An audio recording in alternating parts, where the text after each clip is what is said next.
அவங்களுக்கு சீரியஸா எந்த பிரச்சனையும் இல்லைல்ல? இல்ல, நெத்தியில அடிபட்டதுனால பிளட் கொஞ்சம் லாஸ் ஆயிருக்கு. அதனால மயக்கமாயிருக்காங்க. அதான் காயத்துக்கு கட்டு போட்டு பெயின் கில்லர் இன்ஜெக்ஷன் போட்டிருக்கேன். இனிமே நோ ப்ராப்ளம். சரிங்க டாக்டர். இவங்க எப்போ கண்ணு முழிப்பாங்க? குறைஞ்சது 2 hours ஆகும். அப்பதான் இவங்க மயக்க தெளிஞ்சு கண் முழிப்பாங்க.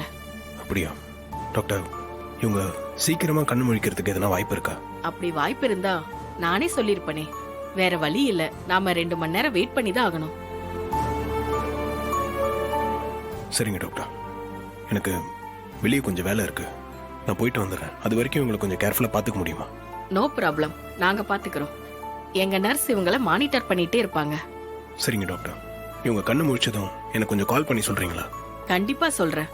உங்க நம்பர் கொடுத்துட்டு போங்க. நர்ஸ், இவர் நம்பரை வாங்கிக்கோங்க. சொல்லுங்க sir. Okay sir. Thanks doctor, நான் வரேன்.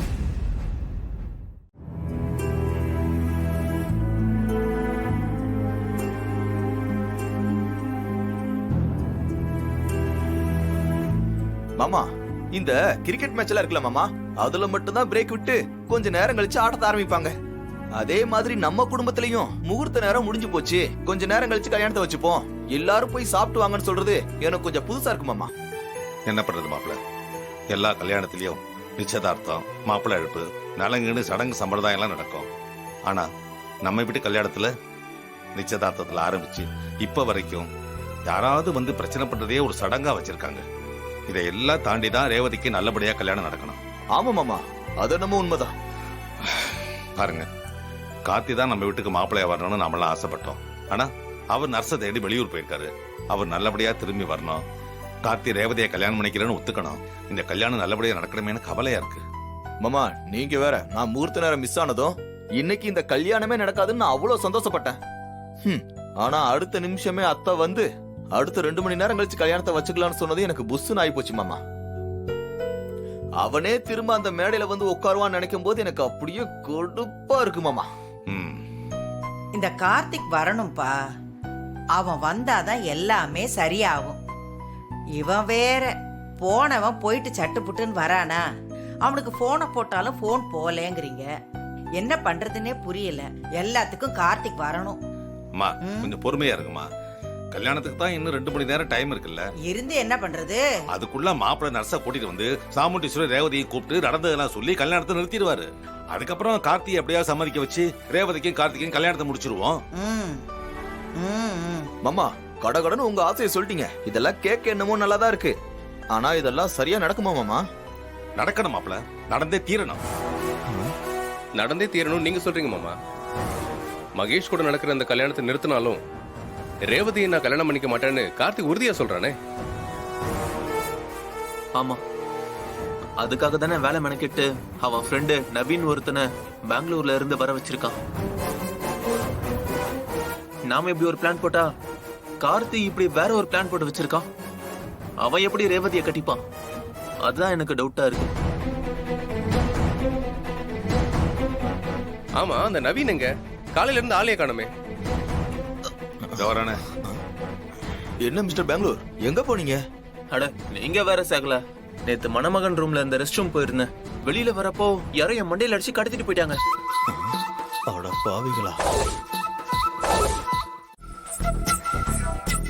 அப்புறம் அங்க இருந்து இப்பதான் மயக்க தெளிஞ்சே தப்பிச்சு வரேன். எனக்கு ஒரு விஷயம் மட்டும் புரியல.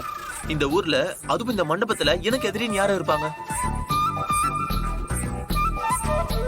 நானே இப்பதான் பெங்களூர்ல இருந்து வந்திருக்கேன். எனக்கு எப்படி எதிரிங்க இருக்க முடியும்? யார் அந்த ராஸ்கல்ஸ்? எதுக்காக என்ன அடிச்சு போட்டாங்க? பிரதர், இப்ப நான் சொல்ல போற மேட்டர் கேட்டு மறுபடியும் மயக்கம் போட்டு விழுந்துடாதீங்க. உங்களை அடிச்ச அந்த ராஸ்கல்ஸ் இவங்க 2 பேரும் தான்.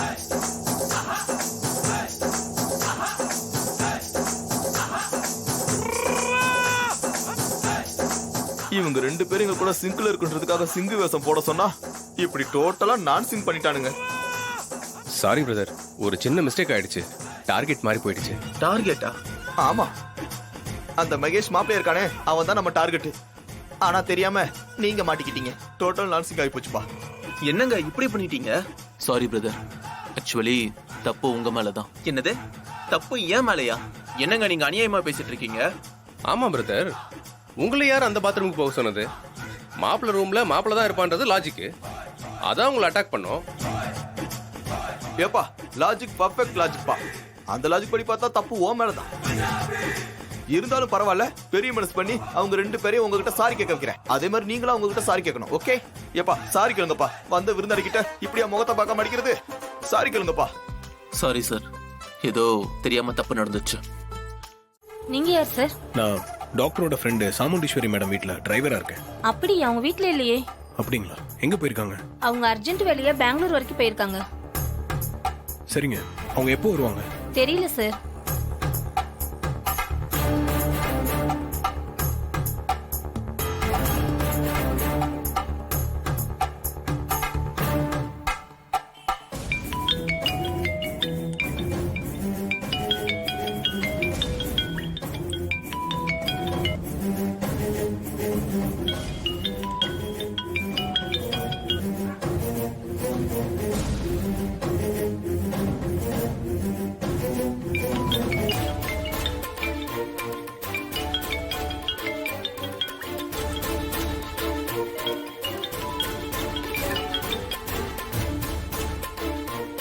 சரி, நான் வரேங்க. தேங்க்ஸ்.